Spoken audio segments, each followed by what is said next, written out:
Hello नमस्ते, I am Deepali Goyal. स्वागत है आप सभी का साइंस मैजिक पर।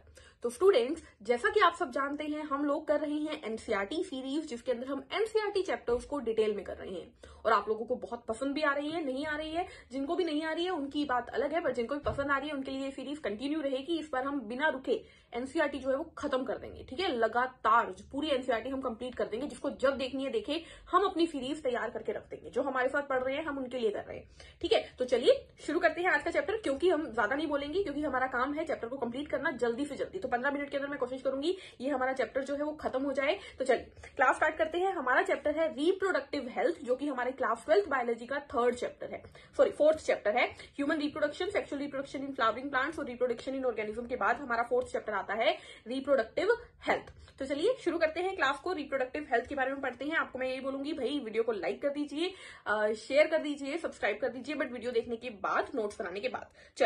चलिए हमारा जो चैप्टर है रिप्रोडक्टिव हेल्थ, उसके नोट्स हमारे पास यहाँ पर रेडी है हमारे, ठीक है। चलिए तो रिप्रोडक्टिव हेल्थ में देखिए, सबसे पहले हमारी बात की गई है किसकी? रिप्रोडक्टिव हेल्थ में सबसे पहले बोला गया है कि अकॉर्डिंग टू WHO। तो पहला क्वेश्चन आता है, भाई WHO कौन है? WHO है वर्ल्ड हेल्थ ऑर्गेनाइजेशन, यानी दुनिया की तंदुरुस्ती की जो ऑर्गेनाइजेशन है उसे बोलते हैं WHO। इसने बोला था कि रिप्रोडक्टिव हेल्थ क्या है? रिप्रोडक्टिव हेल्थ है the total wellbeing in all aspect reproductive of reproduction, physical, emotional and behavioural. यानी कि अगर एक पर्सन पूरी तरह से, अगर आप बोल रहे हो कि रिप्रोडक्टिवली कौन एक्टिव है या फिर रिप्रोडक्टिव हेल्थ किसकी बेस्ट है, तो ऐसा पर्सन जो फिजिकली यानी बॉडी के अकॉर्डिंग भी फिजिकली स्ट्रांग हो, जैसे हमने हेल्थ पढ़ी थी, याद है? हेल्थ भी पढ़ना है आगे चैप्टर। फिजिकली स्ट्रांग हो, इमोशनली स्ट्रांग हो, यानी कि वो इस इमोशन से भी सही होना चाहिए। मतलब रिप्रोडक्शन कर लिया, मान लीजिए एक फीमेल है, वो पेरेंट बन रही है, मदर बन रही है, तो उसको भाई उसकी बॉडी के अंदर इतनी कैपेसिटी होनी चाहिए कि वो, मतलब उसके खुद के अंदर इतनी ताकत होनी चाहिए ना। कई होती है फुकड़ी फुकड़ी, अब वो बेचारे बच्चे को कैसे 9 महीने रखेंगे अपनी यूट्रस के अंदर? तो क्या इंपॉर्टेंट है? इंपॉर्टेंट है खुद की हेल्थ, यानी कि फिजिकली उस महिला में या उस फीमेल में इतनी कैपेसिटी होनी चाहिए कि वो बच्चे को 9 महीने तक रख सके, उसे पालन पोषण दे सके, ठीक है। उसके बाद इमोशनली भी उसको स्ट्रांग होना पड़ेगा कि भाई मैं मां बनने वाली हूं, मुझे उसके अकॉर्डिंग अपनी जिम्मेदारियों को बैलेंस करना होगा, ठीक है। इमोशंस को मैनेज करना आना चाहिए उसे। तीसरी क्या हो गई? बिहेवियरल, यानी उसको बिहेवियर में भी वो चीज दिखनी चाहिए, उसको उसके अपने माइंडसेट को रेडी करना होगा कि मुझे इस तरीके से काम करना है। और फिर सोशल, यानी उस सोसाइटी भी तैयार होनी चाहिए उस चीज के लिए, ठीक है। तो WHO के अकॉर्डिंग क्या है रिप्रोडक्टिव हेल्थ? जब आप जो है पूरी तरीके से ठीक है 4 चीजों में, फिजिकल यानी भौतिक रूप से, इमोशनल यानी भावनात्मक रूप से, बिहेवियरल यानी कि व्यवहारात्मक रूप से, और सोशल यानी सामाजिक रूप से। क्लियर? चलिए आगे बढ़ते हैं। उसके बाद हमारी एनसीईआरटी में एक इंपॉर्टेंट पॉइंट बताया गया कि फैमिली प्लानिंग प्रोग्राम जो है वो इंडिया में पहली बार, देखो इंडिया में पहली बार ये टॉपिक शुरू किया गया कि भाई जनता को अवेयर करो, रिप्रोडक्शन के बारे में बताओ, ठीक है। उन्हें पता लगना चाहिए प्रजनन के बारे में, मादा प्रजनन तंत्र, फीमेल मेल प्रजनन तंत्र, इन सब के बारे में पता होना चाहिए। तो इंडिया ने इनिशिएट किया था फैमिली प्लानिंग प्रोग्राम 1951 के अंदर। कब? 1951 के अंदर। उसके बाद आगे बढ़ते हैं, एमनियोसेंटेसिस की बात की गई है। एमनियोसेंटेसिस क्या होता है? देखिए आपने सुना होगा पहले के टाइम में क्या होता था, डॉक्टर के पास जाते थे, डॉक्टर के पास जाके एक टेस्ट करवाते थे। उस टेस्ट से क्या पता लग जाता था कि भाई लड़का है या लड़की है। अगर लड़की होती थी तो लड़की को मार दिया जाता था, ठीक है। इस वजह से इस पे बैन कर दिया गया। वो जो प्रोसेस थी उसी को बोलते हैं एमनियोसेंटेसिस। एमनियोसेंटेसिस क्या होता है कि महिला की जो यूट्रस होती है उसके अंदर जब बच्चा डेवलप कर रहा होता है तो एक फ्लूइड होता है, एक तरल पदार्थ होता है जिसे बोलते हैं एमनियोटिक फ्लूइड। तो उस एमनियोटिक फ्लूइड से हमें बच्चे का क्रोमोसोमल पैटर्न पता लग जाता है, ठीक है। क्या पता लग जाता है? क्रोमोसोमल पैटर्न पता लग जाता है। तो देखिए, determination of chromosomal pattern of the developing embryo in the amniotic fluid surrounding it, यानी बच्चे को जो सराउंड कर रहा है एमनियोटिक फ्लूइड, उससे उसका क्रोमोसोमल पैटर्न पता करना, जिससे कि हमें पता लग जाता था उसका जेंडर। लेकिन यूज फॉर सेक्स डिटर्मिनेशन यानी जेंडर पता करने के लिए यूज किया जाता था, इसीलिए इसको बैन कर दिया गया, ठीक है। लेकिन ये बहुत ही अच्छी चीज थी, क्योंकि इससे हमें कई फायदे भी होते थे। क्या फायदे होते थे? देखो, क्रोमोसोमल पैटर्न पता लग रहा है तो हमें जेनेटिक डिसऑर्डर पता लगते थे कि बच्चे में कोई कमी तो नहीं है। अगर बच्चे में कमी है तो क्यों उस बच्चे को दुनिया में लाके उसको जीने के लिए मुश्किल बनाना उसकी लाइफ को? तो जेनेटिक डिसऑर्डर भी इससे पता लगते थे, बट इस पे बैन कर दिया गया, ठीक है। तो एमनियोसेंटेसिस आपको पता होनी चाहिए। फिर बात करते हैं कॉन्ट्रासेप्टिव मेथड की, ठीक है। किसकी बात करते हैं? कॉन्ट्रासेप्टिव मेथड की। कॉन्ट्रासेप्टिव मेथड क्या है भाई? ये बोल रहे हैं कि हमारी जो just a second, yes, contraceptive method मतलब कि अब देखिए फैमिली प्लानिंग की बात कर ली गई है, तो फैमिली प्लानिंग के अंदर हमें कंट्रोल भी तो रखना पड़ेगा, क्योंकि पॉपुलेशन दिन ब दिन बढ़ती जा रही है, तो पॉपुलेशन को कंट्रोल करने के लिए कॉन्ट्रासेप्टिव मेथड लगाने जरूरी है। ये दो टाइप के होते हैं, एक होते हैं नेचुरल यानी प्राकृतिक, एक होते हैं आर्टिफिशियल यानी कृत्रिम रूप से जो बनाए गए हैं। तो सबसे पहले हम नेचुरल की बात करेंगे, उससे पहले हम बताएंगे कि आइडियल कॉन्ट्रासेप्टिव कौन होता है, ऐसी कौन सी कॉन्ट्रासेप्टिव है जो आइडियल हो। सबसे पहले वो यूजर फ्रेंडली होनी चाहिए, कि यानी कि इजी यूज होनी चाहिए, यानी सबको समझ में आनी चाहिए कि ये ऐसे ऐसे यूज की जाएगी, ज्यादा लंबा चौड़ा प्रोसीजर नहीं होना चाहिए। इजीली अवेलेबल होनी चाहिए कि जब जरूरत हो आप जाओ मेडिकल शॉप पे उसे ले आओ, ठीक है। इफेक्टिव होनी चाहिए, यानी ऑब्वियसली असरदार तो होनी चाहिए, असरदार ही नहीं है तो क्यों खरीद के पैसे लगाओ और मेहनत भी करो, ठीक है। रिवर्सिबल होनी चाहिए, यानी कि आप उसे इजीली यूज कर सको। नो और लीस्ट साइड इफेक्ट, या तो साइड इफेक्ट ना ही हो या बहुत ही कम हो, क्योंकि कोई इंसान क्यों चाहेगा कि मैं कोई चीज यूज करूं, मैं कोई दवाई यूज करूं या मैं कुछ भी लूं और वो मुझे ही नुकसान करे, तो वो क्यों चाहेगा ऐसा, ठीक है। तो नो और लीस्ट साइड इफेक्ट। उसके बाद क्या बोल रहा है, no interfere with sexual drive, desire और sexual act of the individual, यानी उसका हमारे जो सेक्सुअल डिजायर है, हमारी जो सेक्सुअल ड्राइव है, उसके ऊपर कोई असर नहीं होना चाहिए, इनकी मन की इच्छा के ऊपर कोई असर नहीं होना चाहिए, ठीक है। चलिए नेचुरल मेथड की बात करते हैं। नेचुरल मेथड है 3 हमारे मेथड। पहला है पीरियोडिक एब्सटिनेंस, दूसरा है विड्रोल और क्वाइटस इंटरप्टस, और तीसरा है लैक्टेशनल एमेनोरेया। तो देखिए पहले में पीरियोडिक एब्सटिनेंस क्या होता है। पीरियोडिक एब्सटिनेंस होता है, देखिए हम सभी को पता है, रिप्रोडक्शन चैप्टर में हम पढ़ चुके हैं कि फीमेल के अंदर एक मेंस्ट्रुअल साइकिल होती है, ठीक है। उस मेंस्ट्रुअल साइकिल में 14th डे क्या होता है, ओव्यूलेशन का दिन होता है, जिसमें मैक्सिमम सर्ज आती है 14th डे, जिसमें हमें मैक्सिमम मानते हैं कि ओव्यूलेशन होगी, ठीक है। तो इसमें क्या कहा जाता है, वो 14 डे मैक्सिमम फर्टिलिटी वाला पीरियड है कि ओव्यूल आया है, उसी दिन स्पर्म मिल गया तो फर्टिलाइजेशन हो जाएगी, जाइगोट बन जाएगा, बच्चा आ जाएगा, प्रेगनेंसी हो जाएगी।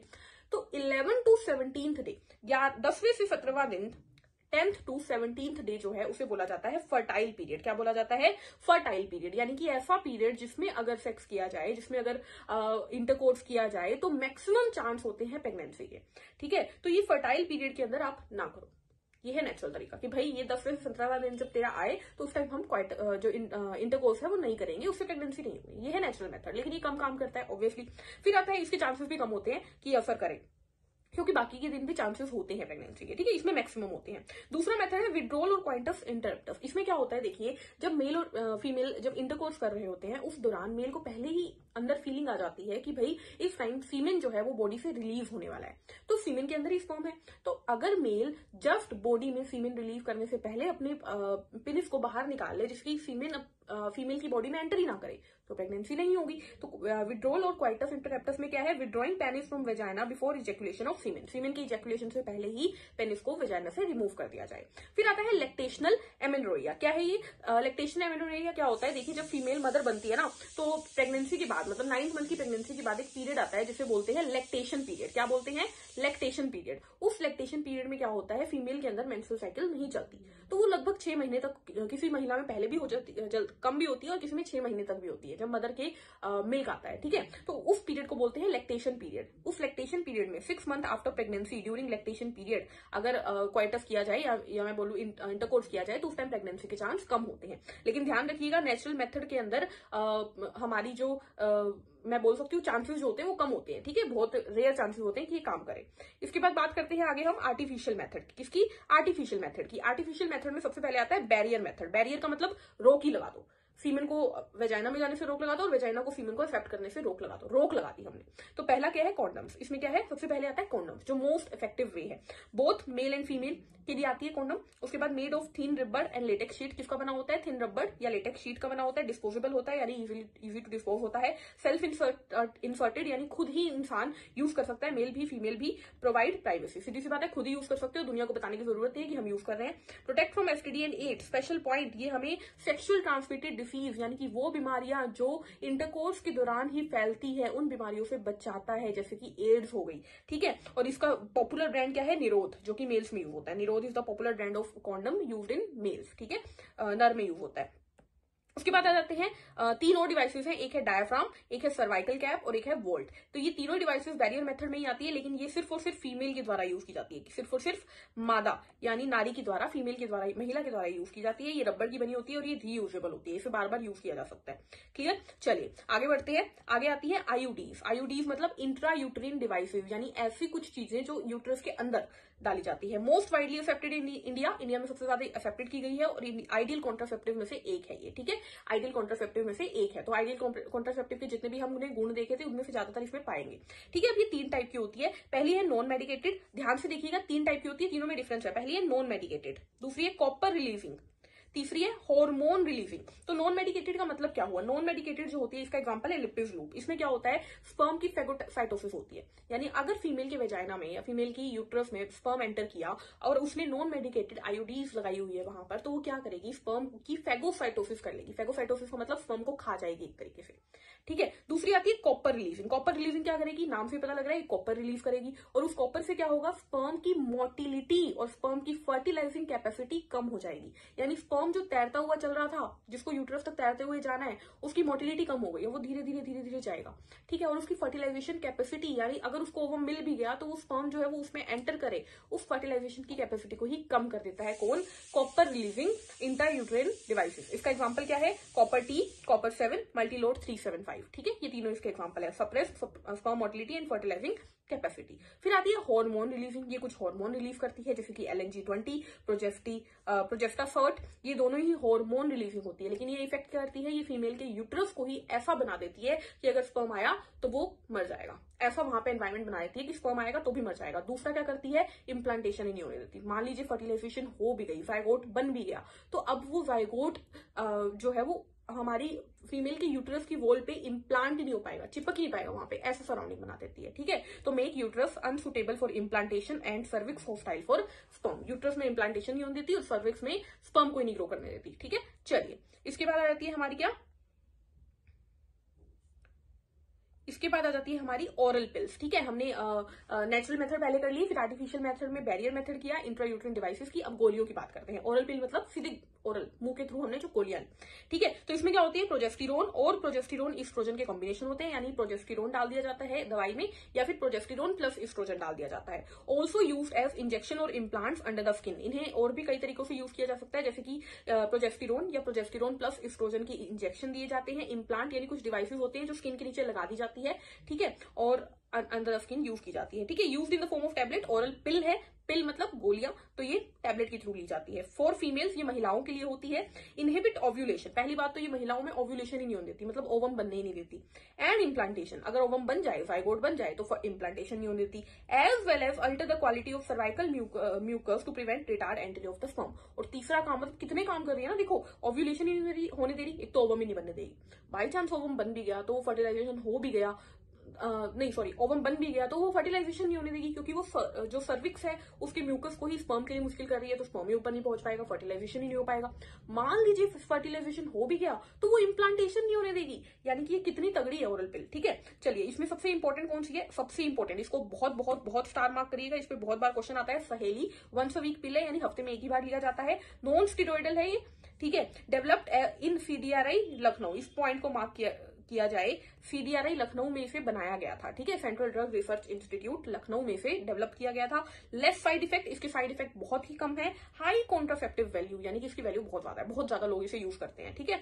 चलिए, उसके बाद आ जाते हैं सर्जिकल मेथड पे। सर्जिकल मेथड मतलब पंगा ही खत्म करो यार, हमेशा के लिए खत्म करो। अब जैसे कॉन्डम्स है, आप यूज करोगे, जब जब इंटरकोर्स होगा तब तब यूज करनी पड़ेगी। इंट्रायूट्राइन डिवाइसेस है, तब तब यूज करनी पड़ेगी। इसी तरीके से पिल्स हैं, तब तब यूज करनी पड़ेगी आफ्टर द इंटरकोर्स, ठीक है। बट सर्जिकल मेथड मतलब सब कुछ खत्म ही कर दो भाई, टंटा ही खत्म कर दो, सोचना ही ना पड़े। तो स्टरलाइजेशन है, स्टरलाइजेशन मतलब खत्म कर दिया। ब्लॉक गेमीट ट्रांसपोर्ट, गेमीट के ट्रांसपोर्ट को ही ब्लॉक कर दिया। इसमें क्या होती है, दो होती है, मेल्स के अंदर वेसेक्टोमी, मेल्स के अंदर वेसेक्टोमी और फीमेल्स के अंदर ट्यूबेक्टोमी। नाम से पता लग रहा है, ट्यूबेक्टोमी फैलोपियन ट्यूब में होती है तो ट्यूबेक्टोमी, और मेल्स में वाफ डिफरेंस में होती है तो वेसेक्टोमी, ठीक है। क्या होता है, देखिए, फीमेल का आप सभी जानते हैं, ये हमारा फीमेल का अगर मैं स्ट्रक्चर बना दूं यूट्रस का, कुछ इस तरीके से होता है, ठीक है। यहाँ पर हमारी ओवरी हो गई जो फिम्बरी से अटैच होती है, ठीक है। ये क्या करती है, ये यहां से देखिए, यहां से काट देती है, फेलोपियन ट्यूब को काट के बांध दिया। अब अगर ओवम आया भी तो यहीं रह जाएगा, और स्पर्म आया भी तो यहीं रह जाएगा, तो फर्टिलाइजेशन होगी नहीं। क्लियर। चलिए, वेसेक्टोमी में क्या करते हैं, ये हमारी टेस्टिस है, टेस्टिस पे ये एपिडिडाइमस है, एपिडिडाइमस फिनिकली वॉल्व डिफरेंस। अब देखिए, अगर यहां से देखिए स्पर्म आया भी, इसको काट दिया, स्पर्म आया भी तो यहीं रह गया, तो कितनी मर्जी इंटरकोर्स हो, स्पर्म पहुंचेगा ही नहीं, पेनिस तक ही नहीं पहुंचेगा, तो भाई फर्टिलाइजेशन क्या होगी, ठीक है, फीमेल के तक कैसे पहुंचेगी। तो इसमें क्या करते हैं, फीमेल की फेलोपियन ट्यूब को कट करके टाई कर देते हैं, काट के बांध देते हैं, और वैसेक्टोमी में वाफ डिफरेंस को कट करके टाई कर देते हैं, ठीक है। तो ये मेल्स में होता है। चलिए, उसके बाद क्या है, मेडिकल टर्मिनेशन ऑफ प्रेगनेंसी। थोड़ा सा चैप्टर बचा है, जल्दी जल्दी खत्म हो जाएगा। मेडिकल टर्मिनेशन ऑफ प्रेगनेंसी मतलब एमटीपी, यानी एक तरीके से अबॉर्शन, मेडिकली हमने प्रेगनेंसी को रोक दिया। इंटेंशनल और voluntary termination of pregnancy. Intentional मतलब खुद सोच समझ के किया जाए, वॉलंटरी मतलब खुद की इच्छा से किया जाए, ऐच्छिक टर्मिनेशन ऑफ प्रेगनेंसी होती है, ठीक है। लीगलाइज इन इंडिया इन 1971 में इंडिया में लीगलाइज हुआ, लेकिन स्ट्रिक्ट कंडीशंस के साथ, क्योंकि देखिए ऐसा भी बहुत बार होता था कि मान लीजिए फीमेल की बॉडी तैयार ही नहीं है, बट हमें पता लगा फीमेल तो प्रेग्नेंट हो गई, बट उसकी बॉडी तैयार ही नहीं है, अगर बच्चा उसमें रहेगा तो फीमेल मर सकती है, तो ऐसी कंडीशन में तो अबॉर्शन करना ही पड़ेगा ना, महिला को बचाओ या बच्चे को बचाओ, ठीक है। ऐसी कंडीशन भी हो सकती है। ऐसी कंडीशन हो सकती है कि उसे लगता है कि आज मैं कैपेबल नहीं हूं अपने बच्चे के लिए, तो अबॉर्शन करना पड़ेगा। तो ऐसी कंडीशंस के लिए ये चीज लीगलाइज की गई, MTP, medical termination of pregnancy, जिसे जनरली अबॉर्शन बोलते हैं। 1971 में की गई, लेकिन रूल्स के साथ। कहीं ऐसा ना हो ना कि आप बार बार करवा रहे हो, ठीक है, या फीमेल देख के आप जेंडर पता करके करवा रहे हो। तो सेफ ड्यूरिंग फर्स्ट ट्राइमेस्टर, इसमें इंपॉर्टेंट बात है, पहले ट्राइमेस्टर में, यानी पहले 3 महीने में, यानी 12 वीक में, पहले 12 वीक में ही ये सेफ होता है, उसके बाद रिस्क हो जाते हैं, ठीक है। तो अबॉर्शन करवाना है तो पहले 3 महीने में करवा देना चाहिए। उसके बाद आती है सेक्सुअली ट्रांसमिटेड डिसीज, यानी कि ऐसी डिसीज जो यौन संबंधों से यानी कि इंटरकोर्स से ही फैलती है। एसटीडी बोलते हैं इसे वेनरल डिसीज या रिप्रोडक्टिव ट्रैक्ट इन्फेक्शन भी बोलते हैं, आरटीआई, वीडी या एसटीडी, ठीक है। ये कौन कौन सी है, तो नाम आपको पक्का याद रखने हैं, ठीक है, ट्रिक मैं आपको बाद में दूंगी। Gonorrhoea, number 1 gonorrhoea, genital herpes, chlamydiasis, syphilis, AIDS, hepatitis B, trichomoniasis, ये सारी की सारी बीमारियां हैं जो कि क्या है, एसटीडी है। इसमें इंपॉर्टेंट बात आपको क्या याद रखनी है, जो जेनाइटल हर्ब्स है, एड्स है और हेपेटाइटिस बी है, ये तीनों की तीनों नॉन क्यूरेबल बीमारी है, यानी इनका क्योर नहीं किया जा सकता।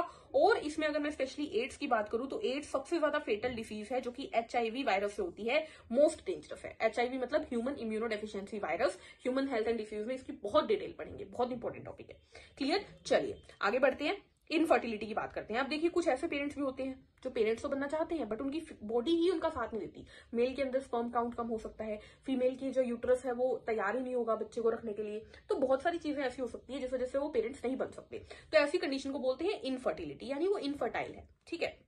तो ऐसी चीजों को क्योर करने के लिए या ठीक करने के लिए टेक्निक आई जिसे बोलते हैं आर्ट मतलब असिस्टेड रिप्रोडक्टिव टेक्नोलॉजी, यानी रिप्रोडक्शन करने में मदद करती है कुछ टेक्नोलॉजी जो कि असिस्ट करती है, ठीक है। तो ये 2 टाइप की होती है, in vitro, in vivo. In vitro मतलब जब फर्टिलाइजेशन बॉडी के बाहर किया जाए, यानी कि जो फीमेल ओवा है और जो मेल गेमीट है, इन दोनों का फर्टिलाइजेशन बॉडी के बाहर हो, फीमेल की बॉडी के बाहर हो।